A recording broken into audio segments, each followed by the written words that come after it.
Bonjour à tous et à toutes, je vous retrouve pour une nouvelle capsule vidéo en rapport avec la playlist les circuits RC.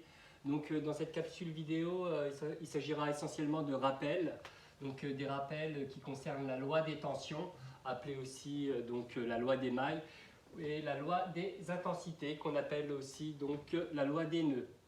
Alors, premier rappel, face à vous il y a un circuit et on peut constater par exemple que cette boucle-ci, la boucle QNPR, il y a un interrupteur K1 qui est ouvert, c'est une boucle ouverte et il faut se souvenir que dans une boucle ouverte, l'intensité vaut 0. Il n'y a pas d'intensité qui circule dans une boucle ouverte. Donc IT égale 0. Ensuite, admettons qu'on ferme l'interrupteur K1 et qu'on ferme l'interrupteur K2. Donc là, on a une intensité I qui est délivrée par le générateur idéal de tension. Et cette intensité I va arriver au nœud N et va se subdiviser en deux intensités. Une première qui va parcourir la branche NP, intensité notée IA de T, et puis une deuxième intensité qui va parcourir l'autre branche, la branche NSTP, intensité notée I2 de T. On peut donc écrire la loi des nœuds au nœud N qui s'écrit I est égal I1 plus I2. I1 de T plus I2 de T. Donc d'ailleurs, on peut remarquer que ces deux intensités, donc I1 de T et I2 de T, se recombinent au nœud P pour reformer I de T. Voici donc pour la loi des intensités. En ce qui concerne la deuxième loi à connaître en classe de terminale, la loi des tensions, appelée aussi la loi des mailles. D'un point de vue méthodologique, pour pouvoir l'appliquer, il y a plusieurs étapes. Il faut déjà choisir une maille ou une boucle. Alors par exemple, choisissons la maille QNPR. Donc voici la maille QNPR. Alors si on veut exprimer la loi des tensions dans la maille QNPR, alors il faut définir un sens de parcours. Donc définir arbitrairement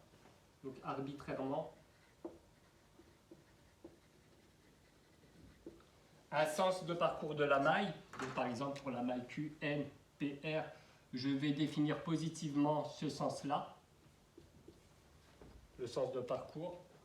Et ensuite, on peut donc écrire que la somme des tensions que nous allons rencontrer lors du parcours de cette maille, la somme des tensions vaudra 0. Par exemple, pour la maille QNPR, alors on constate qu'on rencontre la tension aux bornes du générateur idéal de tension. Alors on rencontre cette tension lorsqu'on fait ce parcours-là. La flèche E, on la rencontre dans le même sens. Donc on va noter plus E. Ensuite on poursuit le parcours le long de la maille. Et on rencontre UC, la tension UC aux bornes du condensateur, mais on la rencontre dans un sens opposé. Donc ça va faire moins UC. Donc plus E moins UC de T. Et ensuite, on rencontre aussi une tension, la tension aux bornes de la résistance R1, notée UR de 1, mais dans un sens opposé. Donc moins UR de 1. Et nous avons terminé le parcours de la boucle ou bien de la maille. Et donc on note égal 0, égale 0 volts. Voici donc pour la maille QNPR. Exerçons-nous pour une autre maille, donc la maille par exemple NSTP. Donc NSTP. Donc pareil, on choisit un sens de parcours arbitraire, on définit positivement ce sens-là. Donc choix arbitraire, on aurait pu choisir dans l'autre sens le signe plus. Et ensuite, parcourons cette maille et voyons dans quel sens nous rencontrons les flèches de tension lors du parcours de cette maille. Alors lorsqu'on parcourt cette maille-là, on rencontre la tension UR de 2 aux bornes de la résistance R2 dans un sens opposé. Donc on va noter moins UR2. Moins UR2. Poursuivons. Ici il y a un fil, la tension aux bornes d'un fil est nulle. Et ici on retrouve la tension aux bornes du condensateur, mais dans le même sens. Donc plus UC. donc plus UC de T. Et nous avons terminé le sens de parcours de la maille, donc on note égal à 0. Enfin, dernier exemple, on peut aussi s'intéresser à cette boucle-là, cette maille-là. Donc la maille QSTP. Alors si on s'intéresse à cette maille-là, ben, on rencontre alors, le sens positif, on va choisir ce sens-là, comme tout à l'heure.